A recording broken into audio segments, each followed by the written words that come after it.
He hadn't touched another human being in 10 years. Not a handshake. Not a friendly shoulder clasp. Nothing.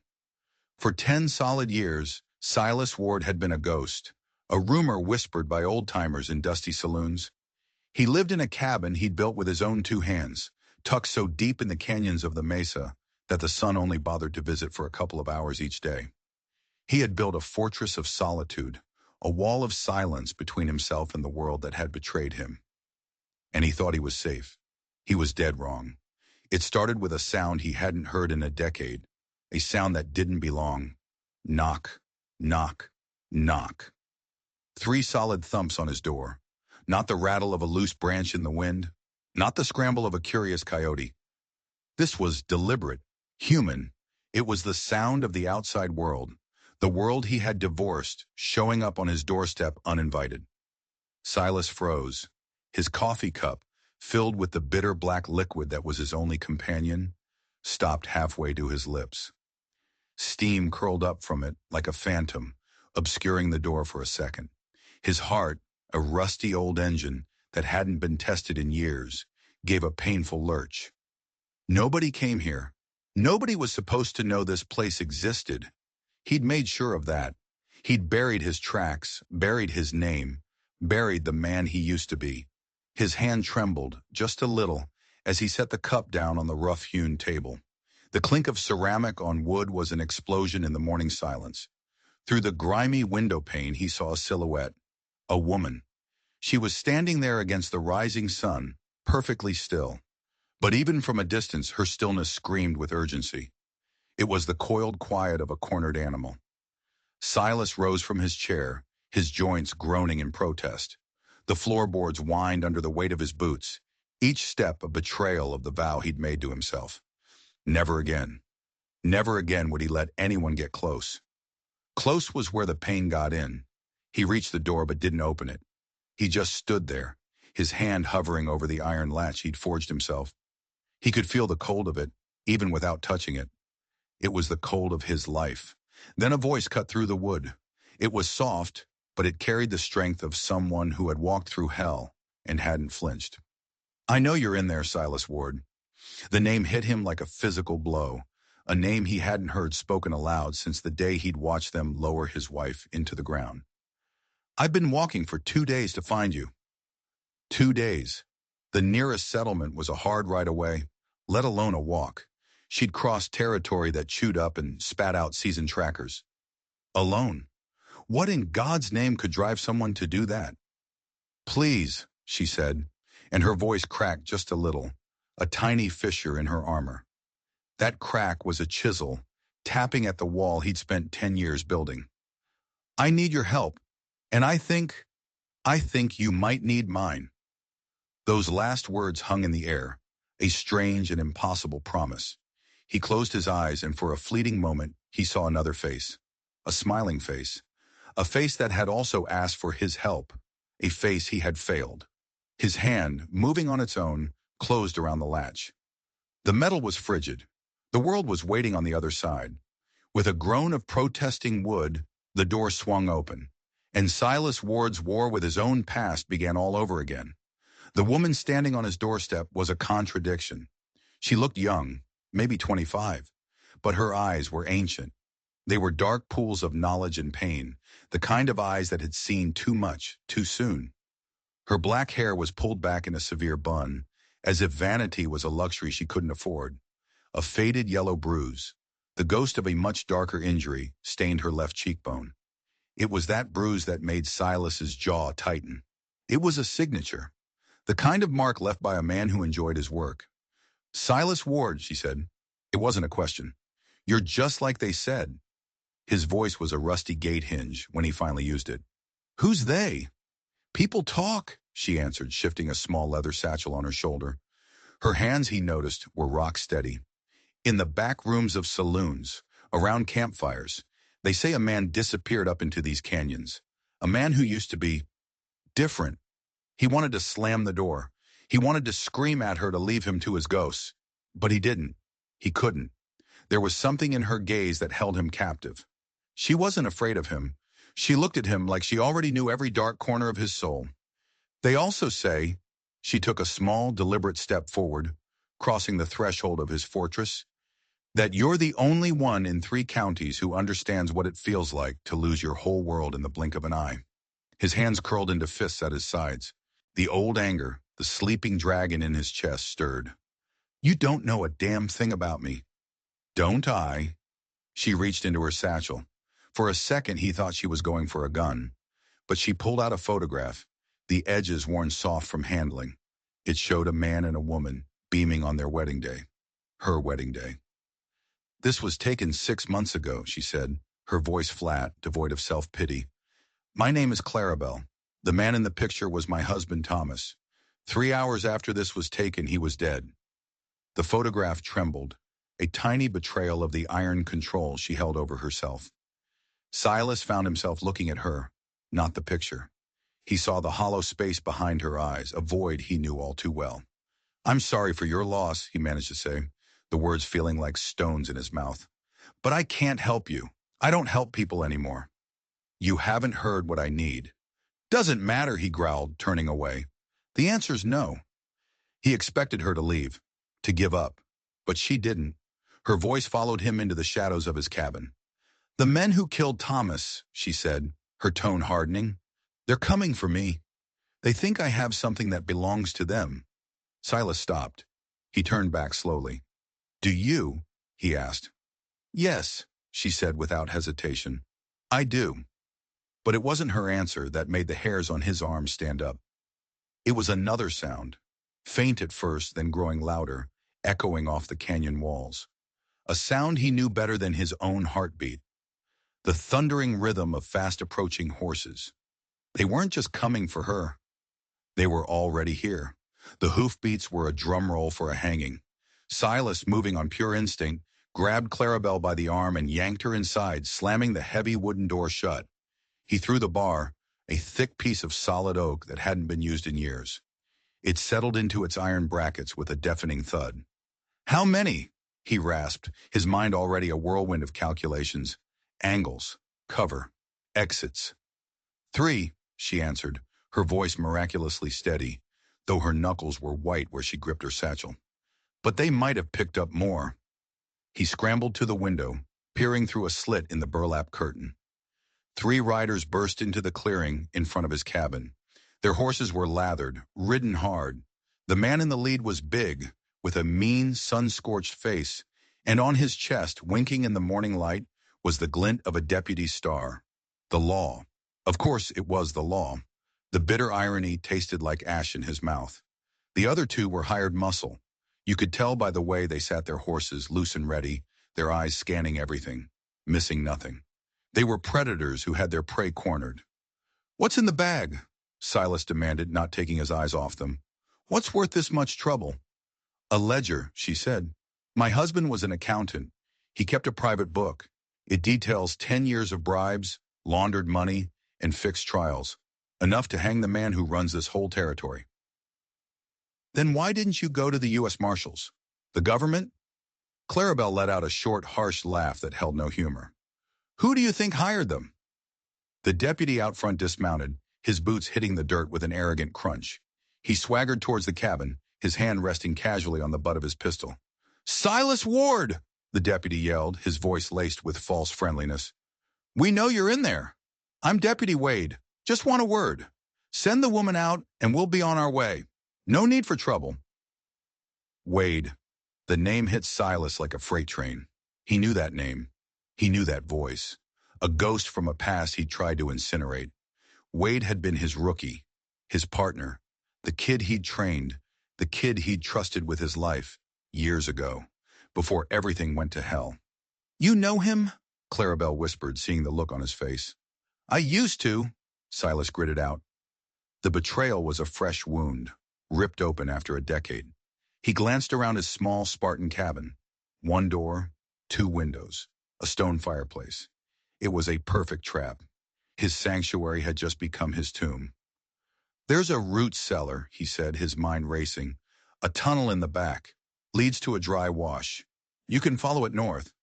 I'm not running, she said, her chin jutting out. Her eyes, those ancient knowing eyes, locked onto his. I've been running for a week. I'm done. This ends here. They'll kill you, he said flatly. Maybe, she conceded, but if I keep running, they win. Everything Thomas died for, everything everyone else died for, it'll all be for nothing. Ward, Deputy Wade shouted, his patience wearing thin. Don't make me ask again. You know how this goes. Clarabelle's gaze was relentless. It stripped away his 10 years of hiding, his carefully constructed solitude, and exposed the man underneath, the man he used to be. So what's it going to be, Marshal? She asked, her voice quiet but sharp as a razor. Are you going to let them win? Are you going to hide in here and die? Or are you going to remember who you are? Marshal. The title was a key, unlocking a door in his mind he had nailed shut. He stared at her, at the bruise on her face, at the unyielding fire in her eyes, and he didn't see Clarabelle anymore. He saw Sarah. He saw his wife, who had stood up to men just like these, who had believed in justice right up until the moment it got her killed. You don't know who I am, he whispered, the words tasting like a lie.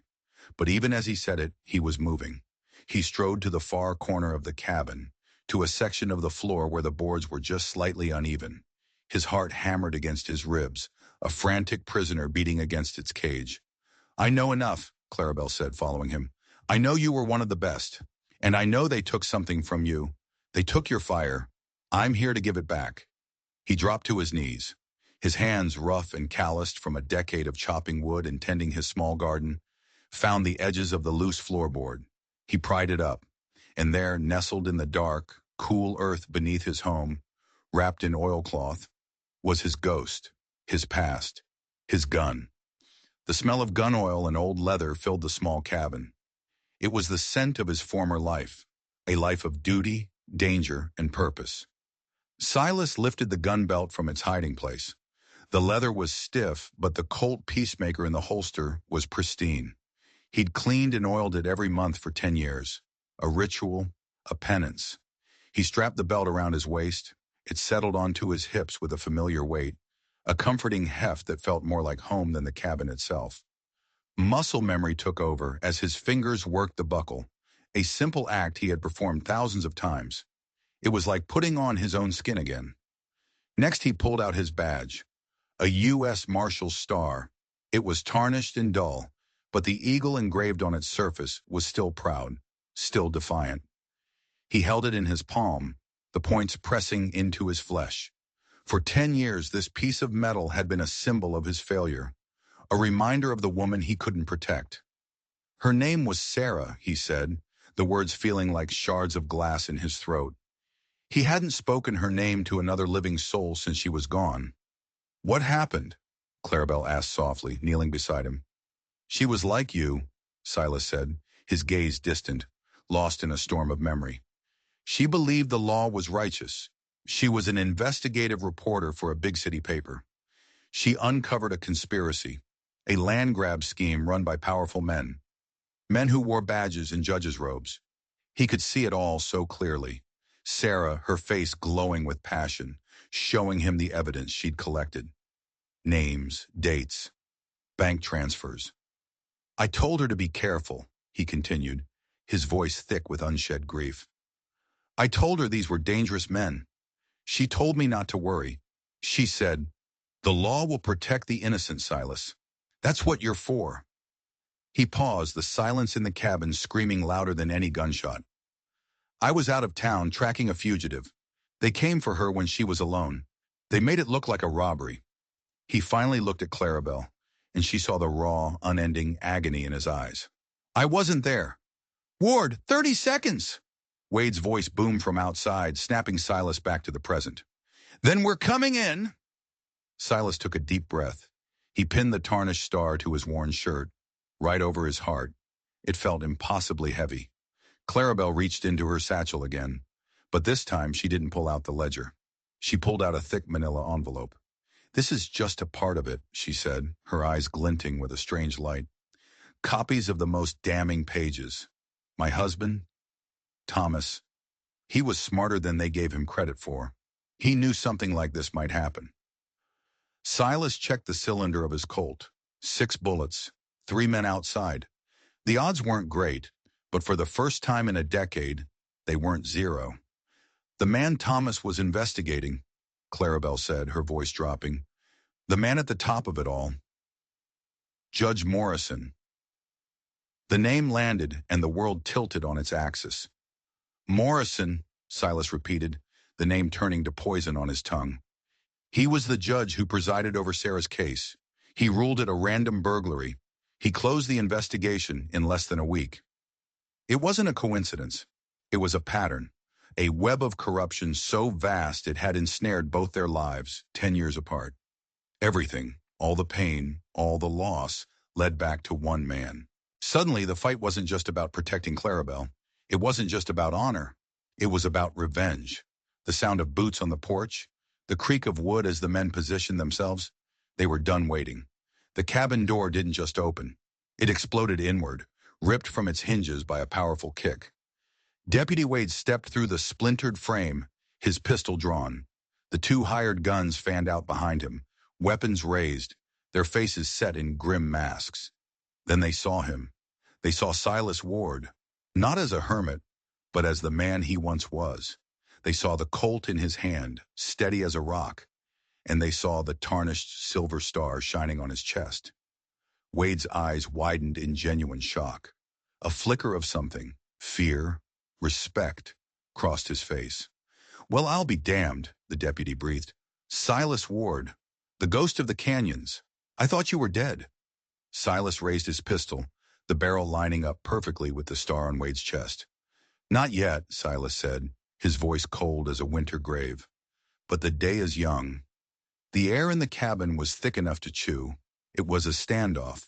4 men and a woman in a tiny space, all of them seconds away from death. Wade's initial shock hardened into a sneer. He'd known Silas Ward the marshal. He thought he was facing Silas Ward the broken-down hermit. He hadn't counted on the marshal showing up.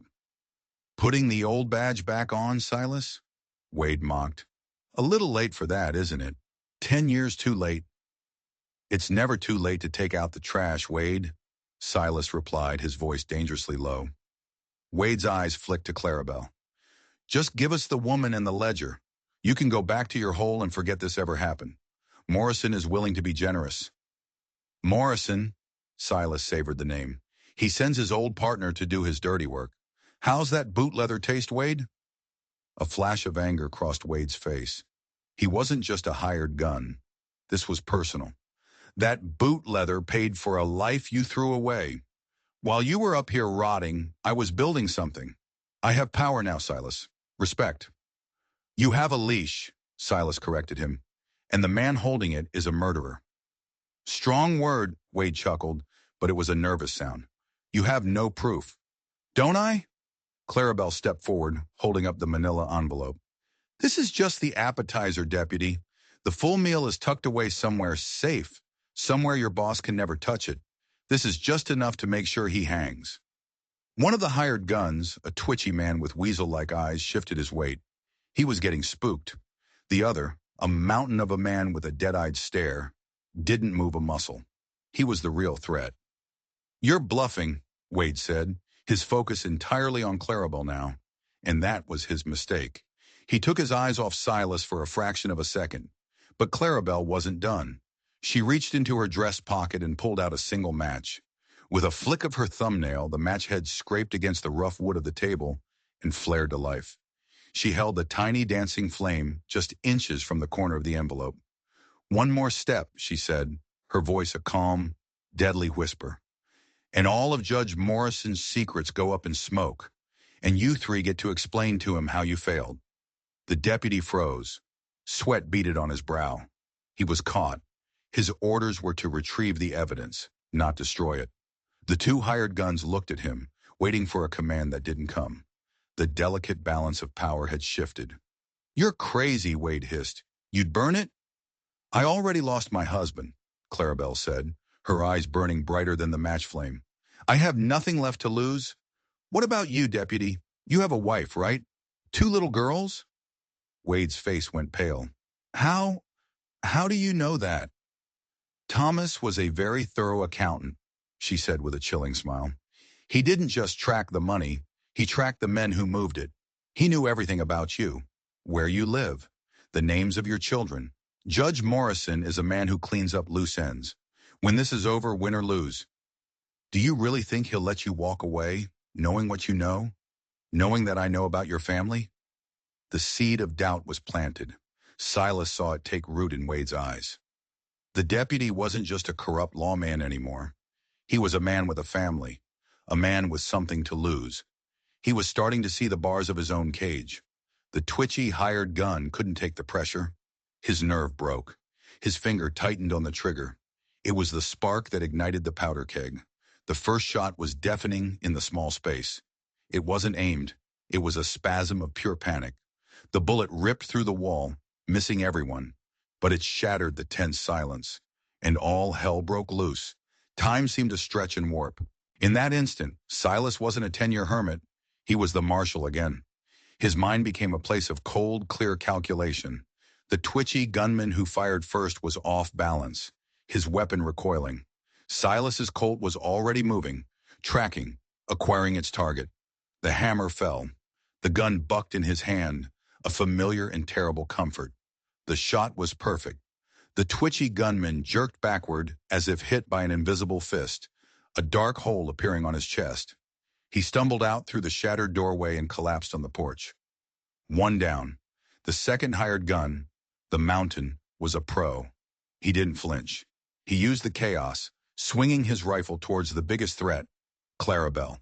But Clarabelle was already moving. As the first shot was fired, she hadn't screamed or frozen.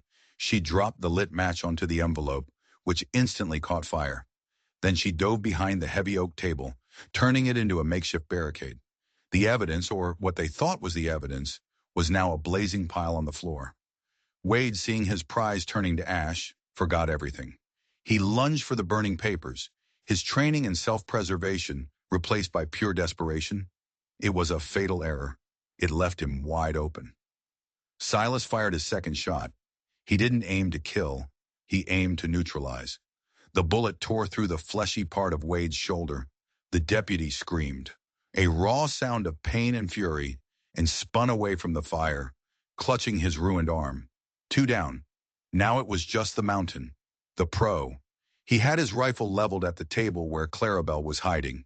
He was about to fire, to send a round splintering through the wood and into her. Silas didn't have a clear shot. The burning envelope was between them, smoke filling the room, stinging his eyes. He had one chance, a snapshot. He adjusted his aim, leading his target like a quail on the wing, and fired his third shot. The Mountain grunted, a sound of surprise. His rifle shot went high, punching a hole in the ceiling as he crumpled to the floor, his dead eyes staring at nothing. Three down. Silence descended, thick and heavy, broken only by the crackle of the burning envelope and the ragged sound of breathing. Smoke hung in the air like a funeral shroud. The cabin, his sanctuary, was now a charnel house, scarred by bullets and stained with blood. Clarabelle rose from behind the table. Her face was smudged with soot, but her eyes were alive, electric. She looked at the carnage, then at Silas, and a slow look of awe spread across her face. Wade was on the floor groaning, blood pooling beneath him. He stared at the smoldering ashes of the envelope, his face a mask of despair. "You crazy woman," he gasped, clutching his shoulder. "You've killed us all. You destroyed the proof. Now there's nothing. Morrison will. He'll send an army. He'll never stop." "Oh, he'll stop," Clarabelle said quietly. She reached into another hidden pocket, this one sewn into the lining of her simple dress. She pulled out a small leather-bound book. It was worn, compact, and filled with neat columns of numbers and names. It was the real ledger. Silas stared, understanding, dawning like a slow, brutal sunrise. The envelope, the matches. It was all a performance, a perfectly executed play designed for one purpose. "You wanted them to come," Silas said, the words barely a whisper. "You planned all of this." "Not all of it," she admitted, glancing at the bodies, "but most of it. I knew they wouldn't just let me walk into a federal office. They'd try to stop me. I needed them to show their hand. I needed them to commit a crime so big it couldn't be ignored. She looked directly at Silas, and he finally understood her true genius. "And I needed a witness," she said, her voice filled with a strange mix of respect and calculation. "A credible witness. A decorated retired U.S. Marshal who could testify that he saw a deputy and his men try to murder an innocent woman and destroy federal evidence. Your word, Marshal Ward. Your testimony is the one thing Judge Morrison can't buy or bury."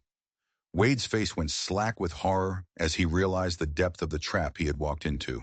He wasn't the hunter. He was the bait. Clarabelle knelt beside him, the ledger in her hand.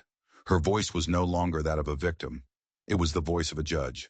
"Now, Deputy," she said, her tone as cold and hard as steel, "you're going to tell Marshal Ward everything, every name, every payoff, every murder. You're going to tell him who really killed his wife, and you're going to do it, because it's the only chance you have of ever seeing your little girls again." The silence that followed was absolute. Silas looked at the ledger, then at the badge on his chest, then at the bodies on his floor. His 10 years of peace were over. His fortress had been breached. But as he looked at Clarabelle, at this avenging angel who had walked through fire and dragged him back into the light, he didn't feel loss. He didn't feel anger. He felt the stirrings of something he thought had died with Sarah. Purpose. The war wasn't over. It had just begun. The cabin was no longer a refuge. It was a crime scene. A tomb. They couldn't stay. Wade, bleeding and broken, had confirmed everything. The corruption went deeper than they imagined. Judge Morrison wasn't the king. He was just a bishop. The real power was a man named Abernathy, a railroad baron who was buying up the territory piece by piece, using Morrison's court to legitimize his thefts. Abernathy was untouchable, a phantom who never got his hands dirty. And Wade, under the threat of Clarabelle's knowledge of his family and the promise of Silas's protection, had confessed the last, most terrible secret. It was Morrison who had ordered Sarah's death. She had gotten too close to Abernathy's railroad scheme, and the man who led the attack, the man who pulled the trigger, was a young, ambitious deputy trying to make his mark, a deputy named Wade. The confession hung in the air, a poison that choked the life from the room. The grief Silas had carried for a decade transformed. It crystallized from a dull, heavy ache into a shard of pure, cold rage. This wasn't just about justice anymore. It was a reckoning. "We can't go to the Capitol," Silas said, his voice a low growl. "Morrison and Abernathy own the law there. We'd be walking into our own execution." "So what do we do?" Clarabelle asked, watching him. She had given him back his fire, but now she was seeing just how hot it could burn. "Morrison has a weakness," Wade mumbled, spitting blood. "He's arrogant.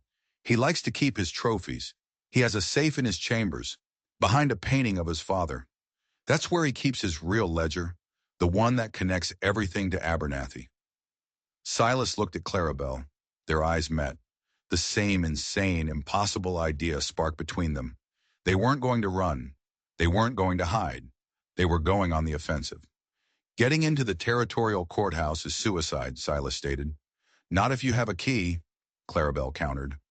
She reached into the satchel and pulled out a small, ornate iron key. Thomas made duplicates of every important key Morrison had. He was planning to expose him, but he never got the chance. The plan was madness. Walk into the lion's den. Steal the proof from under the noses of the most powerful men in the territory. It was a two-person assault on an empire. They tied Wade securely, leaving him with food and water. He was their insurance policy, a living confession they could use if they survived. Then they took the horses of the dead men and rode out of the canyon, leaving Silas's 10 years of solitude burning in their wake.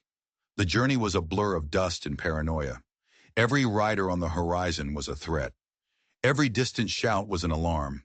They rode hard, pushing the horses and themselves to the breaking point. During a brief stop to rest the animals, Silas finally asked the question that had been nagging at him. "You handle yourself well," he said, nodding towards the colt she'd taken from one of the dead men. "In the cabin, you weren't scared." Clarabelle stared into the small campfire, her face illuminated by the flickering flames. "My father was a lawman," she said quietly. "He taught my brothers and me how to shoot before we could properly read. He said the world was full of wolves and you couldn't count on anyone else to protect you. You had to be your own sheepdog. He was a smart man, Silas said. He was, she agreed, a sad smile touching her lips. A wolf got him too. The admission forged a new bond between them. They were two sides of the same coin, orphans of a broken system, fighting for the ghosts of the people they loved. They reached the capital, a bustling, chaotic city teeming with opportunists and criminals, many of them wearing badges. They stabled the horses and moved through the crowded streets like wraiths, their faces hidden by the brims of their hats. The courthouse was a formidable stone building, a monument to a justice that had long since been sold to the highest bidder. Guards were posted at every entrance. "We wait for night," Silas whispered, pulling her into a dark alleyway. "But we're not going in the front door." He pointed up. 3 stories up, near the roof, was a small window, a maintenance access, long forgotten. "Wade told me about it. It leads to the ventilation shafts. They run right over the judge's chambers." It was a long shot, a desperate gamble. As darkness fell, they found a rope from a nearby construction site. Silas, his body remembering old skills, scaled the rough stone wall, the rope tied around his waist. He moved like a spider, silent and sure. He reached the window, pried it open, and lowered the rope for Clarabelle. They crawled into the dusty, cramped ventilation shaft. It was a maze of metal, suffocatingly hot and dark. They moved by touch, the sound of their own breathing deafening in the close quarters. Below them, they could hear the muffled sounds of the courthouse winding down for the night. They found the grate above Morrison's chambers. Peering through, they saw the room was empty. The large, ostentatious portrait of the judge's father hung on the far wall. Silas used his knife to work the screws on the grate loose. They dropped silently into the opulent office, landing like cats on the thick Persian rug. The room reeked of expensive cigars and corruption. Clarabelle rushed to the painting while Silas stood guard at the door, his Colt drawn. She swung the heavy frame aside, revealing a large black iron safe. "This is it," she breathed. She produced the key, her hands trembling for the first time since he'd met her. She slid it into the lock. It turned with a satisfying, heavy clunk. The safe door swung open, and inside, it was empty, completely, utterly empty. No ledger, no documents, nothing but bare metal. A cold dread washed over Silas. It was a trap. It had to be a trap. Then they heard it, the slow, deliberate sound of someone clapping. "Bravo, Marshal," a voice drawled from the shadows in the corner of the room. "A truly impressive performance. I almost feel guilty for bringing down the curtain." Judge Morrison stepped out of the darkness. He was a portly man with a perfectly groomed mustache and eyes as cold and dead as a shark's. And standing beside him, his gun leveled directly at Silas's heart, was the mountain of a man Silas had shot and left for dead back at the cabin. Except he wasn't dead. A dark, bloody stain covered his shoulder, but he was very much alive. "You should have aimed for the head, Ward," the big man growled. "Always aim for the head." The office door burst open, and the room was flooded with armed guards. They were surrounded, trapped. "It seems," Judge Morrison said with a smug, triumphant smile, "that the law has finally caught up with you." The world had shrunk to the size of Judge Morrison's office. The barrels of a dozen rifles were pointed at them. The big henchman, whose name they now learned was Kane, had his pistol aimed unwavering at Silas's chest. Any sudden move, and they would be cut to pieces. "The empty safe," Silas said, his mind racing, trying to find a way out of the steel trap that had snapped shut around them. "A nice touch." "A necessity," Morrison corrected, smoothing his tailored waistcoat. "Wade was always a weak link. I suspected he might talk if properly motivated. When Kane here survived your enthusiastic welcome party and made it back, we knew you'd come for my ledger, so we set the stage for your arrival." Kane smirked, a grotesque expression on his stony face. "Told him you'd try the ventilation shaft. It's the kind of dramatic nonsense you always favored, Marshal." So their entire plan had been anticipated. They hadn't been hunters. They had been herded like sheep into the slaughterhouse. "And now?" Clarabelle asked, her voice defiant, refusing to show the fear that was surely churning inside her. "You kill us? Here? In your office?" "Good heavens, no," Morrison said with a theatrical shudder. So messy. No, the story will be much cleaner. Two dangerous fugitives, wanted for the murder of a deputy and his men, broke into the courthouse. They were tragically killed while resisting arrest. A sad but necessary end to their crime spree. He beamed. It's neat, it's tidy, and best of all, it's legal. This was it. The end of the line. Silas looked at Clarabelle. He saw the fire in her eyes hadn't been extinguished. It was burning with pure, unadulterated hatred. He had brought her here. He had led her into this trap.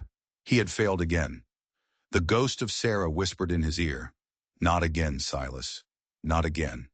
And that's when he noticed it. Something small. Something out of place. On the corner of Morrison's massive mahogany desk, partially hidden by a stack of law books, was a silver cigar cutter. But it wasn't just a cutter. Engraved on its side was a small distinctive symbol, a soaring eagle clutching a railroad spike. Abernathy's personal sigil. The railroad baron had been here. Recently. Maybe he was still in the building. Silas needed to create a diversion. He needed to change the script Morrison had so carefully written. "You're making a mistake, Judge," Silas said, letting a hint of desperation creep into his voice. He needed them to feel confident, to lower their guard just a fraction. "The real ledger, the one my wife had, it wasn't destroyed. I have it. It's hidden." Morrison laughed, a rich, booming sound. "A valiant effort, Marshal, but a transparent one. Sarah Ward's files were thoroughly disposed of, along with her." The casual cruelty of the words sent a jolt of white-hot fury through Silas. He channeled it, focused it. "You didn't find the one hidden in the floorboards of our old house," Silas lied, painting a picture with his words. "The one that details every meeting you ever had with Abernathy. The one she was supposed to give me the day I got back." He was gambling that Morrison's paranoia would outweigh his confidence. He saw a flicker of doubt in the judge's eyes. It was a tiny crack, but it was enough. "He's lying," Kane growled, but his eyes darted to his boss. "Of course he is," Morrison said, but he took a step closer, his curiosity piqued. "And where, pray tell, is this mythical ledger now?" "Safe," Silas said, "with the one man in this territory you can't touch. The editor of the Territorial Star newspaper. He has instructions to publish everything if I don't walk out of here by sunrise." It was a complete fabrication, but it was plausible. The newspaper had been a thorn in Morrison's side for years. The judge hesitated. The guards shifted, uncertain. The perfect, clean narrative was suddenly getting messy. That was the moment Clarabelle chose. With a primal scream of rage, she didn't attack the guards. She lunged for the one thing Morrison valued more than his life, his reputation. She launched herself at his desk, sweeping her arm across its surface. Stacks of documents, inkwells, and legal briefs went flying. An inkwell shattered against the wall, spraying black ink across the pristine wallpaper and a row of Morrison's prized law degrees. It was chaos. Pure, beautiful chaos. For a split second, everyone's attention was on her and the mess. Morrison shrieked in fury. Kane took half a step towards her, and in that half second, Silas moved. He wasn't a man anymore.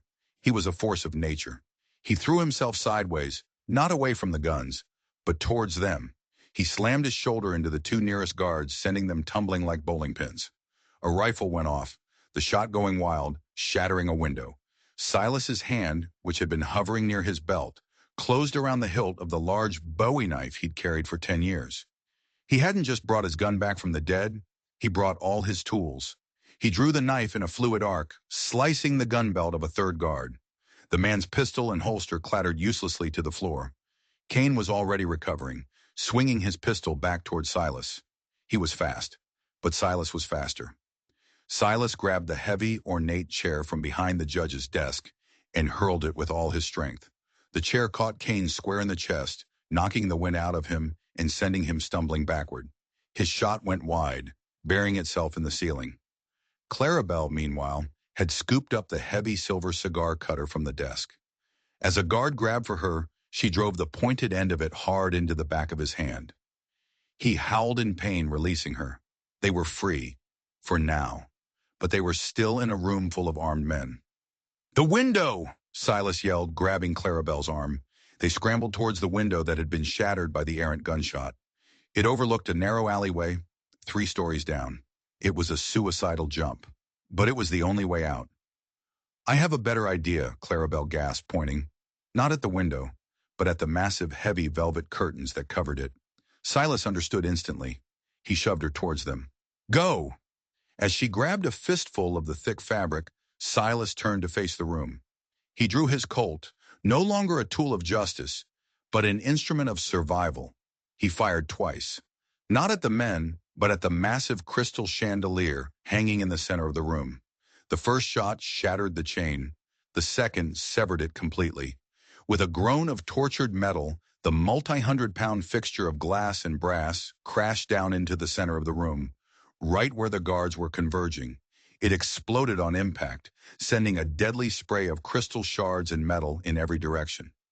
Men screamed and fell back, shielding their faces. It was the cover they needed. Silas turned and leaped for the curtains, just as Clarabelle, using the thick rope tie-back, swung out the broken window. She was a silhouette against the night sky for a moment, a creature of impossible grace and desperate courage. Silas followed, grabbing the other curtain. The fabric ripped under his weight, but it held long enough. He swung out into the night air, the sounds of shouting and gunfire receding behind him. They didn't fall. They slid, the heavy velvet shredding under their hands and boots, slowing their descent just enough. They hit the filth-strewn alley floor with a bone-jarring impact, but they were alive, and they were free. For a moment, they just lay there, gasping for air, their bodies screaming in protest. Then Clarabelle started to laugh, a wild, breathless, slightly hysterical laugh. "Well, Marshal," she said, wincing as she got to her feet, "I believe we just made some very powerful enemies." Silas looked up at the courthouse, at the lights coming on in every window, at the sounds of alarm bells starting to ring. "Good," he said, a grim smile touching his own lips for the first time in a decade. "It's about time they knew who they were dealing with." He held up his hand. In it, gleaming in the moonlight, was the silver cigar cutter. Abernathy's cigar cutter. It wasn't a ledger, but it was a start. It was proof. It placed the untouchable railroad baron in the judge's office on the night of a murder attempt. And it had just given Silas a new terrible idea. They weren't just going to expose Abernathy, they were going to burn his entire empire to the ground. The city was a hive that they had just kicked. Alarm bells rang out across the capital, and the streets began to fill with the city watch, all of them on Morrison's payroll. They were trapped on an island, and the tide was rising. "We can't stay on the streets," Silas said, pulling Clarabelle into the deeper shadows of a livery stable. The smell of hay and horse sweat was a welcome cloak. "Where can we go?" she gasped, clutching a wound on her arm where a shard of glass had sliced it. "There's nowhere to hide." "We don't hide," Silas said. His mind was working with a cold, brutal clarity he hadn't felt in years. "We attack. Morrison and Abernathy think they're the predators. We have to become the monsters." He held up the silver cigar cutter. "Abernathy is the head of the snake, but he has a body, the railroad. It's his source of power. It's his wealth. We're going to take it away from him." Clarabelle stared at him, her eyes wide in the gloom. "How? We're 2 people against a whole corporation." "His corporation runs on paper," Silas explained, the plan forming as he spoke. "Schedules, shipping manifests, payrolls, all of it is coordinated from one place, the telegraph office at the main depot. If we can get in there, we can send a message that will throw his entire operation into chaos." It was insane. They had just escaped the courthouse by the skin of their teeth, and now he was proposing they assault the central hub of Abernathy's power. "They'll be expecting us to run," Silas pressed. "They'll have men watching the roads out of the city, the stables, the boarding houses. They won't be looking for us right under their noses." Clarabelle looked at the blood on her arm, then back at the determination on Silas's face. The slightly crazed look in his eyes was infectious. She nodded. "What's the message?" "That's the beauty of it," Silas said with a grim smile. "We send a dozen messages. We send a telegram to the Western Territories, signed with Abernathy's forged credentials, ordering all cattle shipments to be rerouted south. We send another to the Eastern Banks, canceling his lines of credit, citing a massive financial collapse.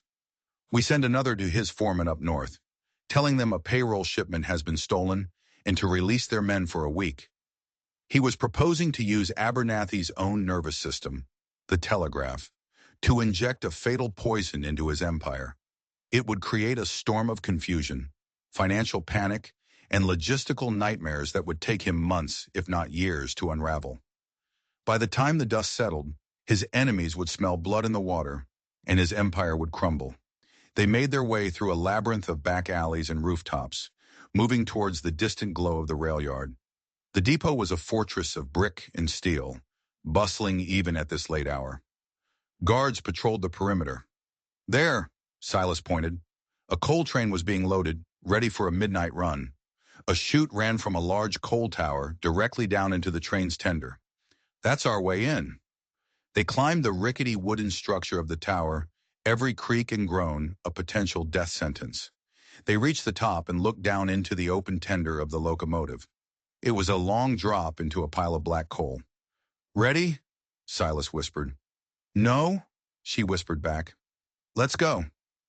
They slid down the chute, landing in a cloud of black dust. They were filthy, bruised, but they were inside the depot. From there, they slipped from the train and into the shadows of the massive building, moving like ghosts toward the telegraph office. The office was manned by a single, sleepy operator. Silas came through the door silently. Before the young man could even register his presence, Silas had him in a hold, one hand clamped over his mouth. "Not a sound," Silas hissed. "Do exactly as I say, and you'll live to see morning." The operator, terrified, nodded frantically. Clarabelle, her handwriting surprisingly elegant, began writing out the telegrams on the official forms.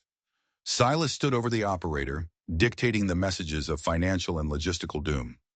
One by one, the operator tapped them out, the frantic clicking of the telegraph key sounding like a death rattle for Abernathy's empire. They sent the last message, a personal one addressed to Judge Morrison, signed by Abernathy, accusing him of incompetence and severing all ties. It was a lie designed to turn the jackals on each other. Just as the operator finished, the door to the office flew open. It was Kane. The big man stood there, his face a thundercloud of fury, and behind him were a half-dozen depot guards, all armed with rifles. Someone must have seen them climb the coal tower. "Fun's over, Marshal," Kane snarled. He held up a piece of paper. It was a wanted poster. On it were crude but recognizable sketches of Silas and Clarabelle. Bounty is $10,000, dead or alive. The operator's eyes went wide. $10,000 was more money than he would see in a lifetime. His loyalty shifted in an instant. He lunged for a pistol he kept strapped under the desk. Silas, reacting on instinct, shoved the operator's chair hard. It slid into Kane, knocking him off balance for a precious second. "The engine!" Silas roared at Clarabelle. He didn't have to tell her twice. While Silas engaged Kane and the guards, Clarabelle sprinted out of the office and towards the locomotive they had arrived on. It was fully loaded, steam hissing from its boiler, ready to depart. She scrambled up into the cab. She had no idea how to drive a train, but her father had also taught her that when you're in a corner, you do whatever it takes. She started pulling levers and turning wheels, praying one of them would do the right thing. Back in the office, Silas was fighting for his life. He kicked a desk over, creating a barrier. A rifle fired, the bullet splintering the wood next to his head. He fired back, not to kill, but to suppress, to buy Clarabelle time. Kane charged through the splintered desk like a bull, grabbing Silas and lifting him off the ground. The big man's strength was inhuman. Silas felt his ribs creak, the air forced from his lungs. He slammed the butt of his Colt into the side of Kane's head. The big man grunted but didn't release him. Then a deafening blast from a steam whistle shook the entire depot. With a monstrous lurch and the screech of metal on metal, the locomotive began to move. Clarabelle had done it. The train was pulling out of the station, slowly at first but gaining speed. Kane, realizing his prize was about to escape, roared in frustration and threw Silas across the room. He turned and ran out onto the platform, firing his pistol at the departing engine. Silas, bruised and battered, staggered to his feet. He saw the train pulling away. He had to get on it. He sprinted out of the office, dodging another volley of fire from the guards. He ran along the platform, the train picking up speed with every revolution of its massive wheels. He was running out of platform. He gathered all his strength and leaped. His fingers caught the iron ladder on the side of the last car. His feet swung wildly, slamming against the side of the train. For a terrifying moment, he thought he would lose his grip and fall under the churning wheels. But his fingers held. He hauled himself up, bruised but alive, and collapsed onto the roof of the train car. He had made it. They had made it. They had sent the messages. They had crippled Abernathy. He looked back at the station. He saw Kane standing there, screaming in impotent rage. But then he saw something else. Kane wasn't just screaming. He was pointing down the track, ahead of them. Silas pulled himself to the front of the train. He saw Clarabelle in the cab, her face black with soot, a look of grim triumph on her face. Then he followed Kane's pointing finger, and his blood ran cold. About a mile down the track, another train sat stationary on the same line.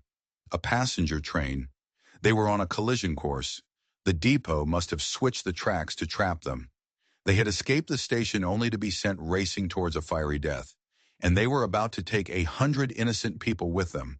The whistle of their rogue locomotive was a shriek of impending doom. The passenger train, sitting idle on the tracks ahead, grew larger with terrifying speed. Silas could already make out the lit windows, the silhouettes of people inside, completely oblivious to the ton of steel and fire bearing down on them. He scrambled over the coal tender and dropped into the engine cab next to Clarabelle. The heat from the boiler was intense. "The brake, shut him!" he yelled over the roar of the engine. "I've been pulling on it! It's not working!" she screamed back, hauling on a large iron lever with all her might. Silas looked down at the brake line. It wasn't just not working. It had been cut. They hadn't just switched the tracks. They had sabotaged the engine. It was a runaway. A guided missile aimed at the heart of a civilian train. Abernathy and Morrison weren't just trying to kill them. They were trying to create a massacre and pin it on them. The wanted poster would make perfect sense. Dangerous fugitives kill hundreds in horrific train crash. Panic was a luxury they couldn't afford. Silas's mind went into overdrive, processing the mechanics of the massive machine around him. "The reverser! We have to throw it in reverse." He pointed to a large Johnson bar lever. "It'll fight you. We have to do it together." They both grabbed the heavy steel bar. It was meant to be operated when the train was stationary, not at full speed. Pushing it now would be like trying to make a river flow upstream. They threw their combined weight against it. The metal groaned in protest. Sparks flew from the wheels as the driving rods fought against the momentum.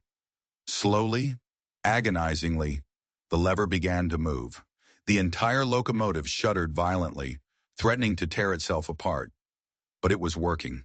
The thunderous chuffing of the engine began to slow. The gap between them and the passenger train was still closing, but not as fast. It wasn't enough. They were still going to hit. "We have to uncouple the cars," Silas yelled. "Shed the weight. It's our only chance." He looked back at the long line of coal cars stretching behind them. Uncoupling them would drastically reduce their mass, making it easier to stop the engine. The coupling pin was on the outside of the tender, a moving, shaking platform of death. "I'll go," he said. "No, I will," Clarabelle argued, her eyes blazing. "You keep fighting the reverser." Before he could protest, she was gone, climbing out of the cab and onto the narrow ledge. The wind tore at her, and the ground was a terrifying blur below.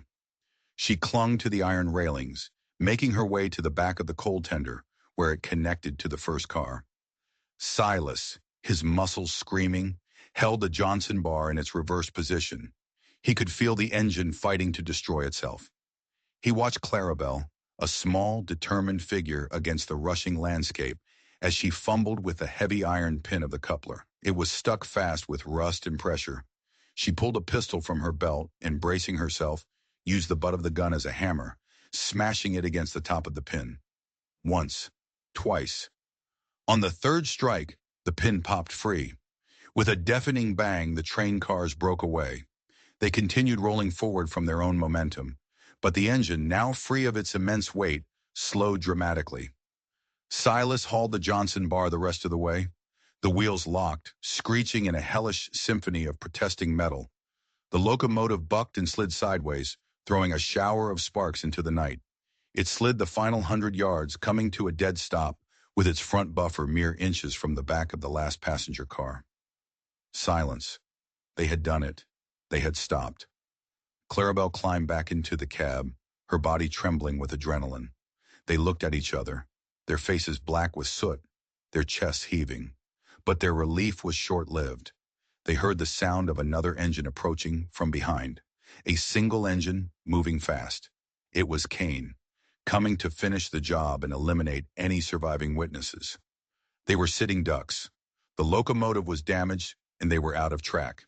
"This way!" Silas yelled. They jumped from the cab and ran, not away from the tracks, but towards the passenger train they had just saved. They clambered aboard the last car, startling the few passengers who were awake. "Get to the front of the train. Now, run!" Silas commanded with the authority of a marshal. Confused but scared, the people started moving. Silas and Clarabelle ran through the cars, shouting for everyone to evacuate to the front. They were creating a human shield, putting innocent lives between themselves and Kane.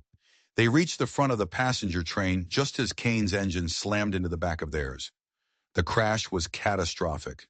Their abandoned locomotive absorbed most of the impact, crumpling like paper, but the force still sent a shockwave through the passenger cars, knocking people off their feet. Kane jumped from his engine, his face a mask of pure hate. He stormed onto the passenger train, his pistol drawn, ready to mow down anyone who got in his way. But Silas and Clarabelle were ready for him. They had positioned themselves at the far end of the dining car.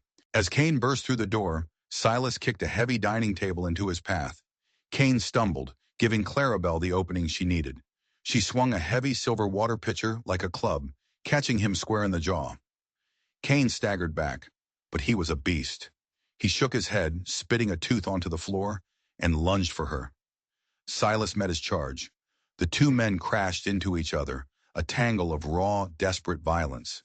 They smashed through tables and chairs, trading brutal blows. Kane was stronger, but Silas was smarter, using his opponent's rage against him. The fight spilled out onto the narrow platform between the dining car and the next. Below them, the ground was a dark abyss. Kane got Silas in a chokehold, his massive arm cutting off his air. Silas's vision began to tunnel. He was losing.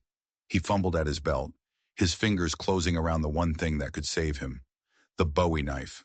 With his last ounce of strength, he drove the blade deep into Kane's thigh. The big man screamed, a sound of agony and surprise, and his grip loosened. Silas broke free, gasping for air. Kane, enraged and bleeding heavily, charged again. Silas didn't meet the charge this time. He sidestepped at the last possible second. Kane, propelled by his own momentum, couldn't stop. He shot past Silas, his arms flailing in the empty air. For a moment he seemed to hang there, his eyes wide with disbelief. Then he was gone, swallowed by the darkness below. Silas stood on the platform, his chest heaving, listening to the screams of the passengers. He looked at his hands, covered in blood and grime. He had survived. Clarabelle appeared at the door, her face pale. "It's over," she whispered. "No," Silas said, looking back toward the city, a distant, malevolent glow on the horizon. "It's not. We stopped the monster's henchman. Now we have to go back and cut off its head." The passengers were gathering around them, their fear slowly turning to gratitude. A conductor pushed through the crowd. "You saved us," the man said, his voice shaking. "Who are you?" Silas looked at the faces in the crowd, the innocent people whose lives he had just fought for. He felt the weight of the badge that was still pinned, forgotten under his filthy shirt. He knew who he was again. "My name is Silas Ward," he said, his voice clear and steady. "I'm a U.S. Marshal, and I'm here to place Judge Morrison and Mr. Abernathy under arrest for conspiracy, corruption, and the attempted mass murder of every single person on this train." He had no army, no backup, just a woman with a gun, a bloody knife, and the truth. But for the first time in 10 years, he knew it was enough. They were going back, and this time, they were going to finish it. If you enjoyed this story, I guarantee you'll love the video waiting for you on the screen. It's another tale of impossible odds and unbreakable will that you won't want to miss. Click it now and don't forget to hit that subscribe button and ring the notification bell. Every single subscription helps us bring more of these stories out of the shadows and into the light. Thank you for being a part of this community.